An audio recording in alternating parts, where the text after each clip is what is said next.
welcome back again to Home Sweet Home Cooking. My name is Rocky. My mom is in the kitchen behind me. Today we're going to be doing a Swiss steak. The recipe book spells it S-W-I-S-S.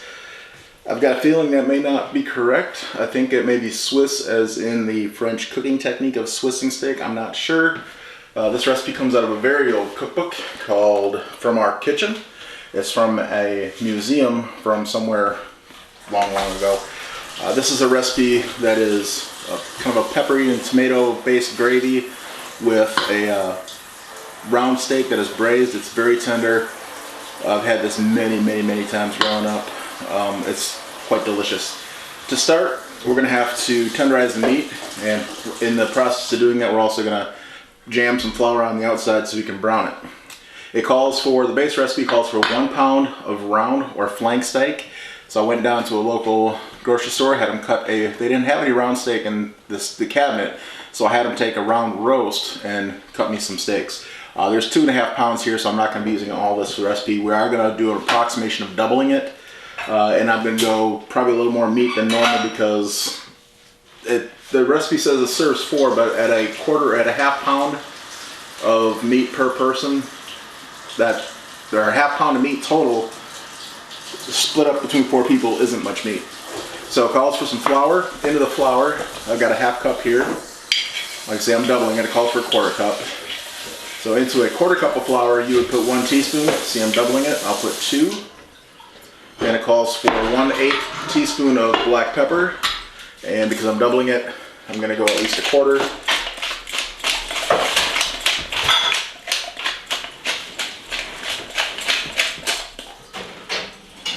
More than that. We like our pepper in this family. We ain't scared. Okay, mix that up. And this is just like many recipes that you'll see where you season your flour before you dredge something in it. You know, fried chicken especially, you add seasoning to your flour before you coat your chicken with it. And next calls for cutting the meat into serving size pieces. I'm just going to leave it the size here because it will fall apart when it's cooking. Trim off any excess fat. Hey, this is very lean, so there's no excess fat on this one. And combine flour, salt, pepper. Lay meat on a bread board. We got a cutting board here. And pour half of the flour on the meat and pound with a mallet. Well, normally, I guess, we'll lay out as many as I think we're going to need for this recipe. I'm going to leave 2 steaks aside for use in another recipe later. So this will be, like I said, this is close to just less than 2 pounds here. So I'm almost doubling the amount of meat that it's calling for the recipe. So this is 4 times what the recipe calls for meat wise. But like I say, we're going to want a little more meat anyway. So pour half of your flour mixture onto this side of the meat. The meat is what's going to make the gravy.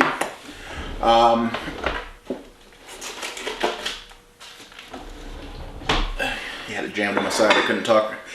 A couple different ways you can tenderize meat. You don't have to use a square plate. You can use just a round plate, but you're going to basically just pound it until you beat the hell out of it. Yes, this is me beating my meat in the kitchen.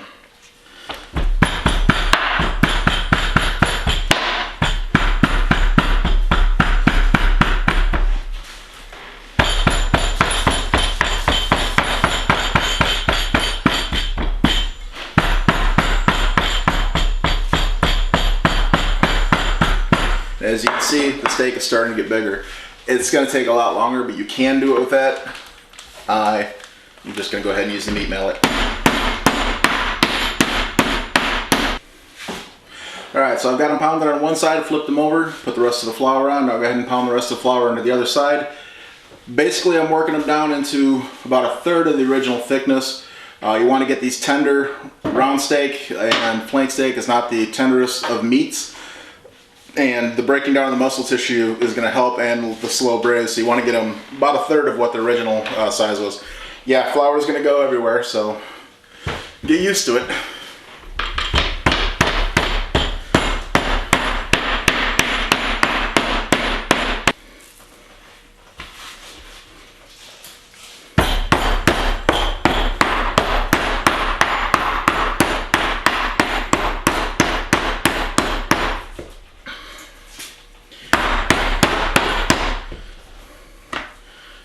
Alright, now watch as I'm pounding this so you see how I'm striking the hammer and rocking it at the same time.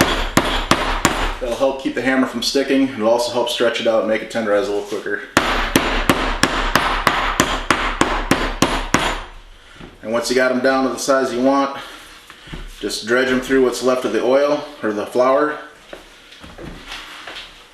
This flour will help to make the gravy later on. It's also going to help the meat brown faster.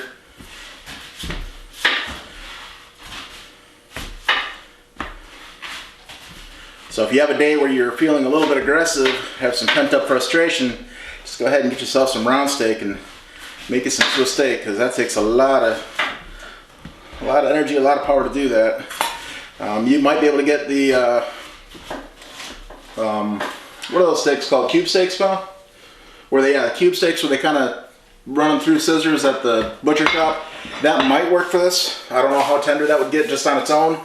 You're still gonna have to work some flour into it at some point. But yeah, lots of flour on you now. All right, we're gonna go over here and get it in the pan. We're gonna do it in one pot. We're gonna go ahead and brown it in the same pot we're gonna stew it in. So other than making a mess on your countertop and some tools, it's basically a one pot meal. All right, be right back. Let's set up the camera again. All right, so the next step, once you got them browned or floured and beaten, is to brown them. I've already got most of them done. I'm gonna put some oil in the bottom of some type of large pot. Put them in over medium heat, maybe a little more, and just let them brown up. And be right back.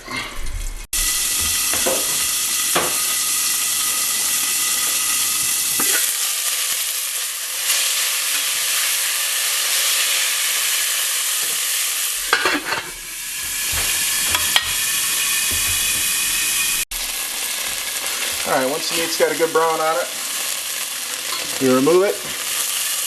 You're going to add the rest of the ingredients, which are, for a single batch, 1 large onion. We're going a little more than that. 1 small clove of garlic. We're using pre-done garlic.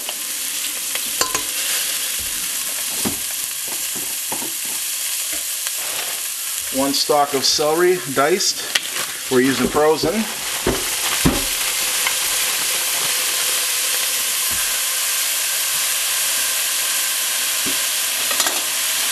1/2 a green pepper. Again, we're using frozen. I'm gonna put about a whole one for us in there. Then 2 cups of stewed tomatoes, cooked tomatoes. We're using a crushed tomato, and we're using 2 28-ounce cans.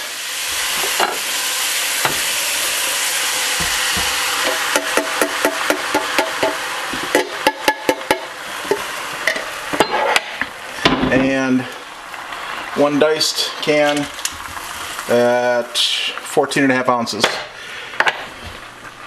Gonna give that a stir.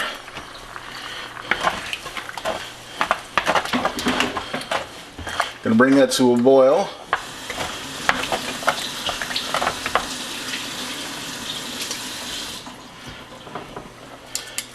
Gonna add the meat back in.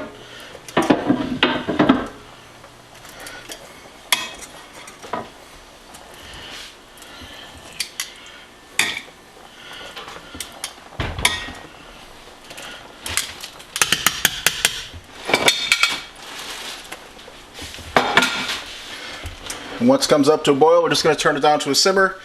And it says to cook for 1.5 hours. We're going to go, ours is probably going to go at least 2 hours before we're ready to eat.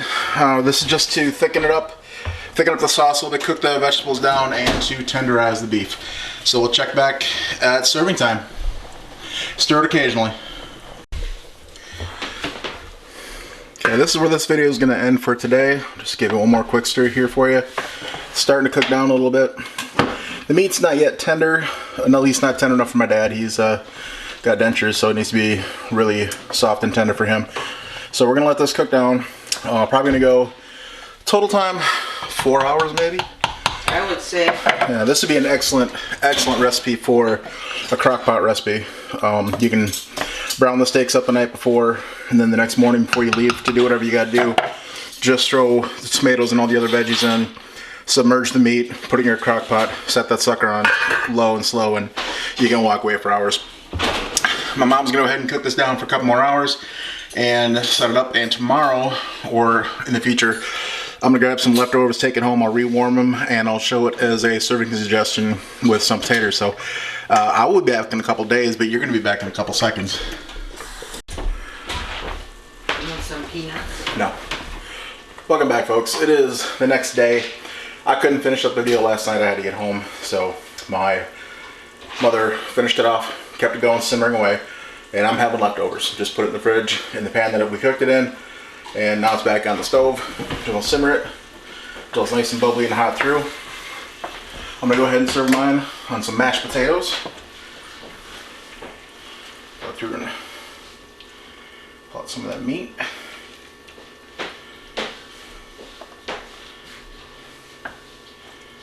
The meat is just fall apart fork tender right now. It's having a hard time getting it out of the pan. Put some tomato gravy on the potatoes there.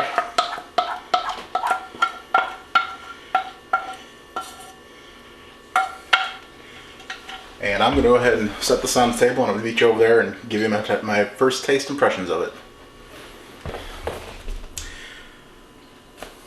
So there it is. Nice big helping of Swiss steak and mashed potatoes.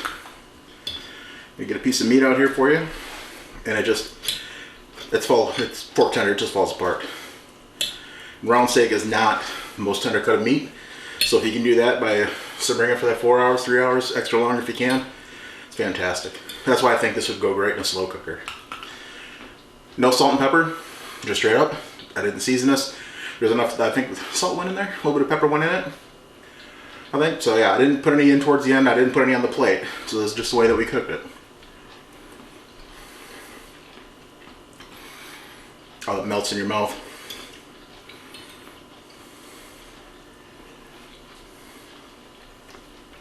Mom, I don't even have to chew this. I can swallow it.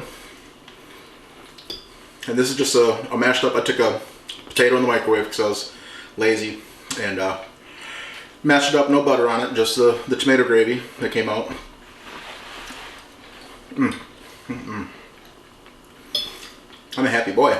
This brings me back memories from growing up in northern Wisconsin.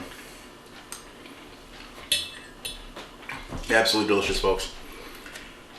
It's not a hard meal. It just takes a little bit of time to cook. A little bit of, pounding of that meat to get it tender.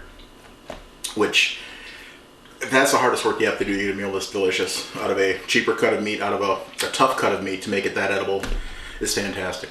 If you like this video, please give it a thumbs up. Share this with your friends. And subscribe if you want some more recipes like this. If you have any recipes like this that you think that I should try, leave them down below in the comments, and hopefully at some point we'll get to them. Hope you all had a great day. Enjoy your food.